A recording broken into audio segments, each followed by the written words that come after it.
नमस्कार दोस्तों, stories media में आपका स्वागत है। आज की कहानी इस्लाम के शरिया कानून की पोच के तले दबे एक अबला नारी की कहानी। और वीडियो शुरू करने से पहले अगर आप चैनल पर नए हैं तो सब्सक्राइब करना बिल्कुल भी मत भूलिए।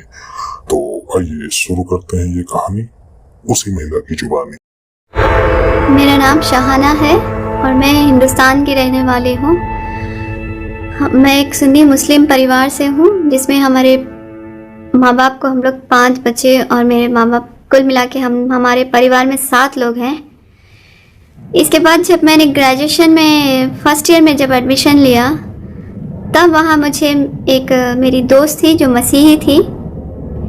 उस दोस्त के ज़रिए मुझे हमेशा हम दोनों के बीच में तकरार और बहस हुआ करती थी, क्योंकि वो जब भी मेरे पास आती थी तो मसीह का पैगाम लेकर आती थी। क्योंकि हमको बचपन से ही सिखाया गया था कि क्रिश्चियन से या मसीही लोगों से बात नहीं करना, क्योंकि वो सब गलत हैं। उनके साथ बातचीत करना भी हमको कुफ्र के बराबर है।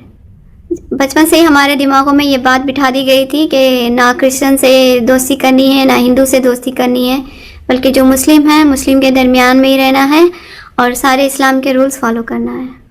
तो मैंने उसे एक दिन कह दिया कि अगर तुमको मसीह के बारे में कुछ बताना है, बेहतर है कि तुम मुझसे ना बात करो, क्योंकि मैं नहीं चाहती कि तुमसे दोस्ती करूं और तुमसे कुछ बातें सुनो। इस तरह मैं मसीह में भी अपने इस्लाम में भी बहुत पाबंद थी। नमाज 5 वक्त की नमाज करना, सुबह सुबह सवेरे उठकर 4 बजे 4:30 बजे उठकर तहज्जुद की नमाज करना और अपने परिवार के लिए दुआ करना और रमज़ान के रोज़े रहना। हर चीज़ में मैं अपने माँ बाप की बात सुनना, हर चीज़ में मैं पाबंदी थी और अपनी ज़िम्मेदारी से अपनी इस्लाम की जो तालीम दी गई थी उन तालीम पर पूरा रहती थी और उन हर तालीम को पूरी तरह से मैं अदा करती थी। लेकिन कई बार मेरे परिवार में ऐसा होता था कि कई दुख दर्द आते थे, जिसके लिए मैं दुआ करती तो कभी हमारी दुआ कबूल नहीं होती थी। सालों से इतने बार इस्लाम में रहकर दुआ करने के बाद भी हमारी दुआओं की जवाब नहीं दी गई। मेरे मन में हमेशा ये ख्याल आता था कि क्यों ऐसा है और क्यों अरबी में ही पढ़ने के लिए कहा गया। जो इतने सारे पैगंबर आए उनको कहा गया कि लास्ट मोहम्मद ही हैं, क्यों ऐसा कहा गया। मुझे हमेशा ये सवाल मेरे अंदर उठा करते थे और मैं हमेशा ये जानती थी, ये सुनते आती थी कि कुरान में लिखा हुआ है कि अगर तुम्हें कोई शक है तो तुम पहले जाके अहले किताब वालों से पूछो। अहले किताब यानी मसीही लोगों से जाके पूछो। फिर ग्रेजुएशन का 3rd ईयर जब आया, तब मेरी सहेली मेरे पास आई और उसने फिर से मुझसे दोस्ती का हाथ बढ़ाने के लिए कहा। तब मैंने उसे कह दिया कि देखो, मैं तुमसे दोस्ती तो करेंगे, लेकिन मुझे मसीह का पैगाम या मसीहत के बारे में बताने की प्लीज़ कुछ भी कोशिश मत करना। तो इस बुनियाद पर हमारी दोस्ती आगे बढ़ी और हमने ग्रेजुएशन पास किया। उसके बाद फिर मुझे मक्का जाने का मौका मिला, क्योंकि मेरे मामा लोग उधर हुआ करते थे। तो उस तरह मैंने उम्रा किया। लेकिन उम्रा जाने के बाद मैंने काबा के कपड़े को पकड़कर बहुत रोई कि वहाँ ये दुआ की कि अगर खुदा तो सच में है तो मुझे दिखाई दे। जब मैं उम्रा करके मक्के से जब हिंदुस्तान को वापस आई, बस थोड़े ही दिन, 1 हफ्ता नहीं गुजरा होगा कि फिर से मुझे मन में आ रहा था कि मैं उस दोस्त से मिलूं। तो मैंने झट से उसका नंबर अपनी डायरी में देखना शुरू कर दिया और फिर मैंने उसे फ़ोन किया और उसे मिलने की चाहत इकरार की। तब वो मुझे मिली और मिलकर उससे हम बातचीत किए। तब वो मसीहत के बारे में कुछ बातचीत नहीं की, जैसे हमने ऐसे ही नॉर्मली बात की। तब मैंने उससे कहा कि कैसी हो, क्या है। तब उसने एक सवाल किया कि मैं तुमसे एक सवाल करना चाहती हूँ, क्यों तुम्हारे इस्लाम में एक आदमी को 4 शादी करने के लिए इजाज़त दी गई। तब मैंने कहा कि इस बात से तो मुझे भी तकलीफ़ होती है कि अल्लाह ताला ने क्यों एक आदमी को 4 बीवी रखने की इजाज़त दी है, लेकिन हम कुछ नहीं कर सकते क्योंकि ये अल्लाह का हुक्म है, हमें उसे मानना ही पड़ता है। इस तरह जब हमारी इस बात पर बहस आगे चली गई, तब उसने एक बात मुझसे कही कि मैं तुम्हें बताऊंगी कि अगर हमारे बाइबल में, हमारी किताब मुक़द्दस में, ये खुदा ने सिर्फ एक आदम को एक हवा दी है। तो मैं ये बात सुनकर मुझे बहुत ही हैरानी हुई। मैंने कहा कि ऐसे कैसे हो सकता है, तुम्हारी किताब मुक़द्दस तो बदल दी गई है और वो अभी सही हालत में नहीं है। तो वो हंसने लगी, बोली कि देखो, तुम्हारी बरादरी से, तुम्हारी जमात से एक आदमी जो है जुनूबी हिस्से में के हैं, उन्होंने वो मसीहत में आए हैं और मसीहत को कबूल किए हैं। तो मैंने कहा कि ठीक है, मैं उनसे मिलने की चाहत इकरार की। सो इस तरह 1 हफ्ते के बाद उनसे मुलाकात करने का इंतज़ाम किया गया। मैं वहाँ गई और उनसे मिली। जब मैंने गई तो मुझे उनके ऊपर बहुत गुस्सा था। मैंने उन पर गुस्से का इजहार किया और कहा कि आप कैसे अच्छे इस्लाम को छोड़कर आप इस मसीहत में आ सकते हैं। तब वो बहुत हंसे और फिर उन्होंने कहा कि देखो शाहाना, हम इस बात पर गुफ्तगू करेंगे, बातचीत करेंगे। तब मैं फिर दूसरे दिन उनसे गई और मिली। तब उन्होंने मुझे जेनेसिस से पैदाइश की जो पहली किताब है, किताब मुक़द्दस में, वहाँ से पढ़ाना शुरू किया कि खुदा ने कैसे आदम और हव्वा को बनाया, कैसे उन्होंने दुनिया बनाई, 7 दिन में कैसे दुनिया को मुकम्मल किया। इस तरह मुझे उनके पास 6 महीने लगा इस तालीम को हासिल करने के लिए। लेकिन घर में जब मेरा ग्रेजुएशन मुकम्मल हो चुका था, मेरे माँ बाप मेरी शादी करने के लिए देख रहे थे मुस्लिम में। मेरा घर से भी निकलना मुश्किल था, तो मैं अपने माँ बाप को झूठ बोलकर उनसे कहा कि मैं पार्लर कोर्स करना चाहते हैं, और हम रोज़ पार्लर जाते हैं कहकर मम्मी से जाते थे और आते थे हम यहाँ पे मसीही तालीम सीखने के लिए।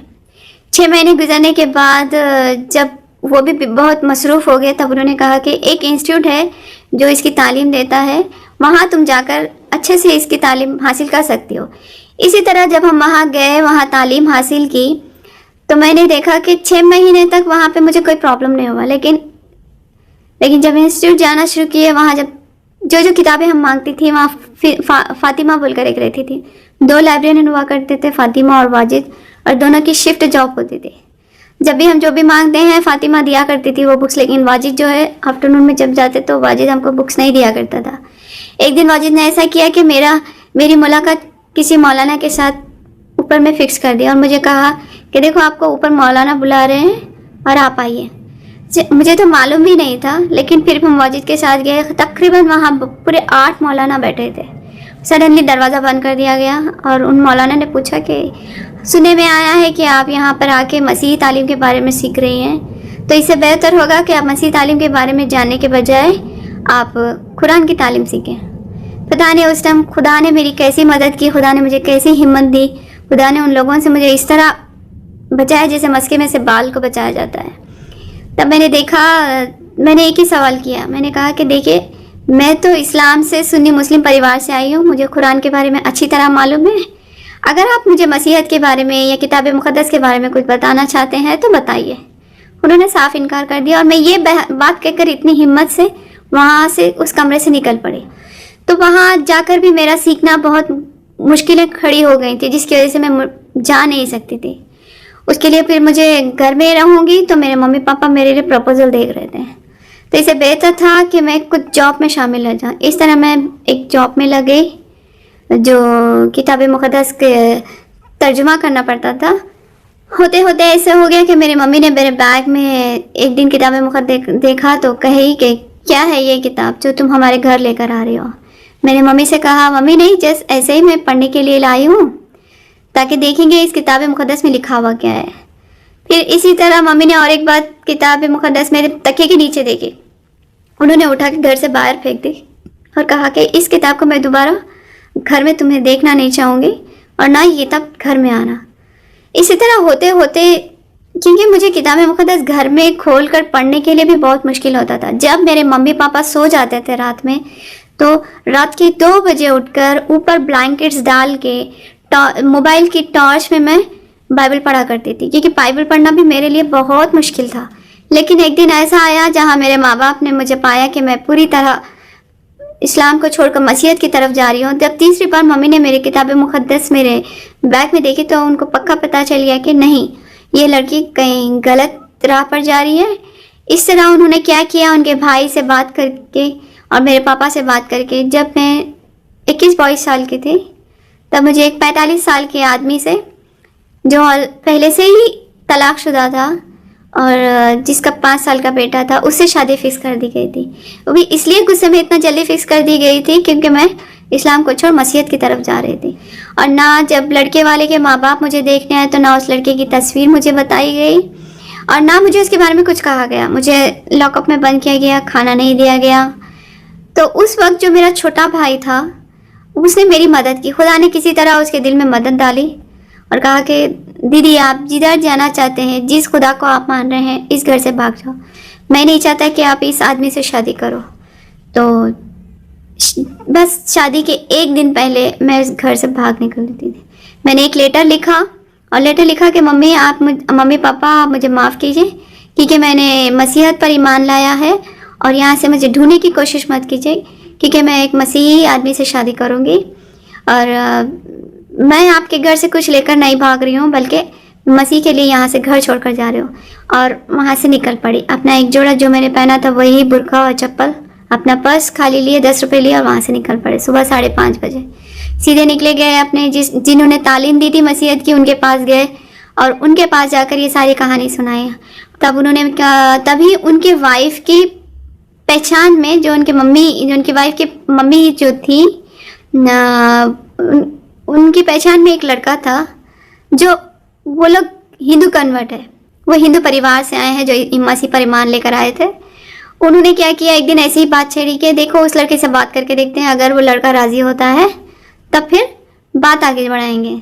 इस तरह मेरी शादी बहुत जल्दबाजी में हो गई। मुझे पता भी नहीं चला कि मैंने किसको क्या देखना है, क्या लड़का कितना पढ़ा लिखा है, कितना दौलतमंद है, कितना कमाता है, इसकी क्वालिफिकेशन कितनी है, मैंने ये सब कुछ नहीं देखा। बस जैसे जैसे सामने रास्ता दिख रहा था मैं उस रास्ते को अपनाई। हमारी शादी हुई, उसके बाद हम वहाँ से नॉर्थ साइड निकल पड़े क्योंकि मुझे फिर हिंदुस्तान में रहना, क्योंकि मेरे पापा कह चुके थे कि तुम हमारे परिवार के लिए मर चुकी हो, फिर तुम अपना चेहरा हमें नहीं दिखाना, तुम हमारी औलाद में नहीं हो और ना तुम्हें कोई जायदाद दी जाएगी। इस तरह घर से निकले 11 साल तक मेरे मम्मी पापा के साथ मेरा कोई कांटेक्ट या कोई रिलेशनशिप या कोई रिश्ता नहीं रहा। बल्कि फिर जस्ट 1-1.5 साल पहले ही ऐसा हुआ कि खुदा ने मेरे मम्मी पापा से मुलाकात कराई। एक मेरी ज़िंदगी में हर चीज़ एक ऐसा खुदा का अजूबा और हुआ जो मैं बता नहीं सकती। मैंने उस अजूबे को और उस मोजिज़ात को देखे हैं जो खुदा ने मेरी ज़िंदगी में किए।